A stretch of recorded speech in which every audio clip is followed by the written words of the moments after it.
ఓ దిలీప మహారాజా, పరమేశ్వరునకు అత్యంత ప్రీతికరమగు శివరాత్రి కూడా మాఘమాసమందే వచ్చును.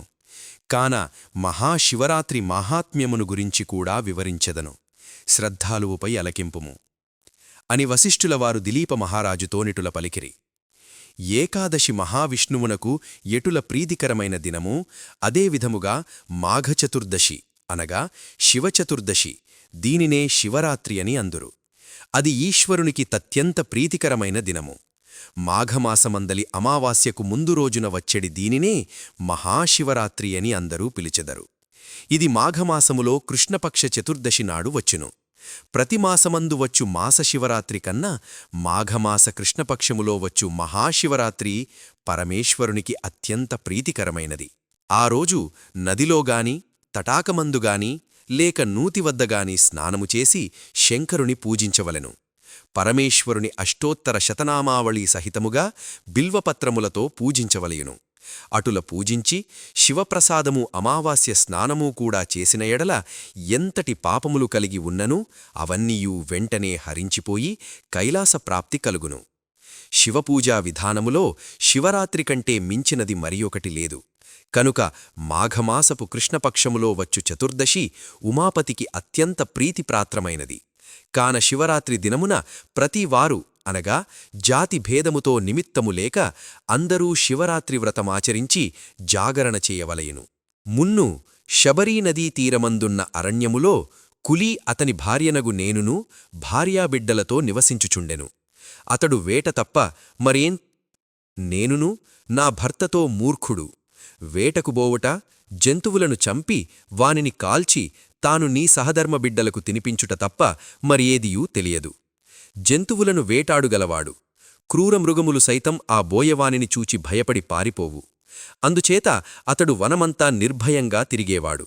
ప్రతిదినమూ వలేనే ఒకనాడు వేటకు వెళ్లగా అన్నాడు, జంతువులేమియూ కంటబడలేదు. సాయంకాలమగుచున్నది. వట్టి చేతులతో ఇంటికి వెళ్ళుటకు మనస్సంగీకరించనందున ప్రొద్దు కృంగిపోయినను అక్కడ ఉన్న మారేడు చెట్టుపైకెక్కి జంతువుల కొరకు ఎదురుచూచుచుండెను. తెల్లవారుతున్న కొలదీ చలి ఎక్కువై మంచు కురుస్తున్నందున కొమ్మలను దగ్గరకు లాగి వాటితో తన శరీరాన్ని కప్పుకొనుచుండెను. ఆ కొమ్మలకున్న ఎండుటాకులు రాలి చెట్టుక్రింద ఉన్న శివలింగము మీద పడినవి. ఆ రోజు మహాశివరాత్రి. అందులో బోయవాడు పగలంతా తిండి తినట రాత్రంతా జాగరణతో ఉన్నాడు. తనకు తెలియకపోయినను మారేడు పత్రములు శివలింగముపై పడినవి. ఇంకేమున్నది, శివరాత్రి మహిమ బోయవానికి సంప్రాప్తించెను. మాఘమాసములో కృష్ణపక్ష చతుర్దశి రాత్రి అంతయూ జాగరణ, పైగా శివలింగముపై బిల్వపత్రములు పడుట, తిండిలేక ఉపవాసముండుట, ఇవన్నీ ఆ బోయవానికి మేలుచేసినవి. జరామరణములకు హెచ్చుతగ్గులుగాని శిశువృద్ధ భేదములుగాని లేవు.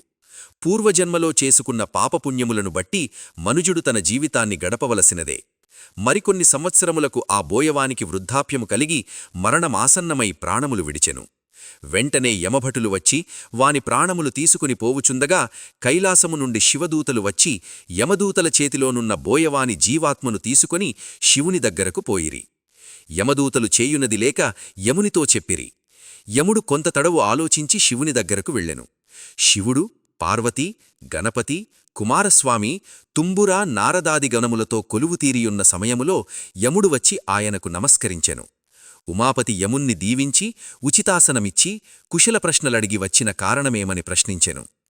అంతట యముడు, మహేషా, చాలా దినములకు మీ దర్శన భాగ్యం కలిగినందులకు మిక్కిలి ఆనందించుచున్నాను.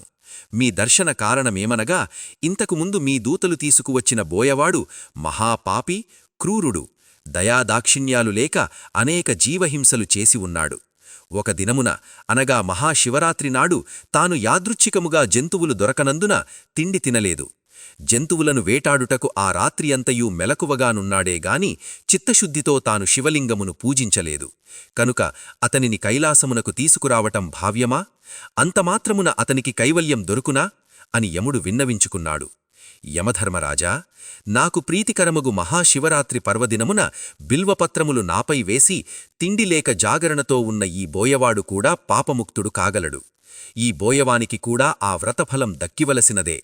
గనుక ఈ బోయవాడు పాపాత్ముడైనను ఆనాటి శివరాత్రి మహిమ వలన నా సాయుజ్యం ప్రాప్తమైనది అని పరమేశ్వరుడు యమునికి వివరించెను.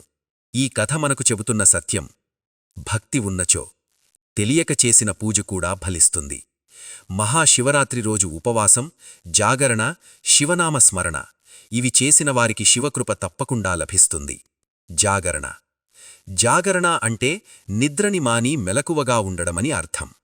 నిద్రలో ఉన్నవాడు తన శరీర పరిస్థితిని ఎరుగక ఇతరులు ఆక్షేపించే స్థితికి చేరుతాడో ఆ పరిస్థితి లేకుండా ఉండడమే మెలకువ. అంటే తప్పులు శారీరకంగా, మానసికంగా చెయ్యకుండా ఉండడమని భావం. మెలకువ ఉన్నవాడు ప్రమాదాలు లేకుండా గమ్యాన్ని చేరినట్లు, మానసికంగా మెలకువ ఉన్నవారు ఏ దోషమూ చేయకుండా జీవన గమ్యాన్ని చేరుకుంటారు. కంటికి నిండుగా నిద్ర, కడుపు నిండా తిండి వగైరాలు శారీరకంగా మెలకువని ఇవ్వవు. అందుకని అలాగే మానసికంగా ఉన్న తమకం, గర్వము వగైరాలు మానసికంగా మెలకువని ఇవ్వవు. కాబట్టి శరీరానికి మెలకువనివ్వడానికి ఉపవాసం, భగవత్ సాన్నిధ్యం అవసరం అన్నారు. అది ఉంటే మానసికంగా మెలకువ, గర్వరాహిత్యం, వినయశీలత వస్తాయి.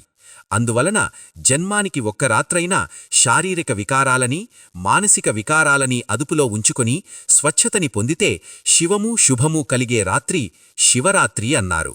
అంటే సంవత్సరానికి ఒక్క మాఘమాసమైనా మాఘవ్రతం చేసి ఒక్క శివరాత్రైనా ఉపవాసం, జాగరణ, పూజ చేస్తే త్రికరణాల పరిశుద్ధత కలిగి మానవుడు తరిస్తాడు. లేకపోతే శరీరానికి బాధ తప్ప మరేమీ ఉండదు. మనము ఈ లోకాన్ని ముఖ్యం అంటే పగలు అనుకుని దానికై కొన్ని తప్పులను చేస్తాము. ధర్మాన్ని, జ్ఞానాన్ని అంటే రాత్రిని నిర్లక్ష్యం చేస్తాము, అశాంతిని పొందుతాము.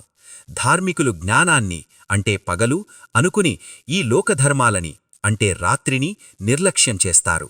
కాని ధర్మాన్ని, జ్ఞానాన్ని ముఖ్యం అనుకోవడం వల్ల శాంతిని పొందుతారు. అజ్ఞానులు పగలు అనుకునేది విలువైనది, ఇహలోకం, సుఖం. రాత్రి జ్ఞానం. జ్ఞానులకు పగలు, ఇహలోకం రాత్రి. ఓం నమఃశివాయ. హరహర మహాదేవ. ఈ పవిత్ర కథ నచ్చినట్లయితే లైక్ చేయండి, షేర్ చేయండి, శివభక్తులకు పంపండి. ఓం నమఃశివాయ.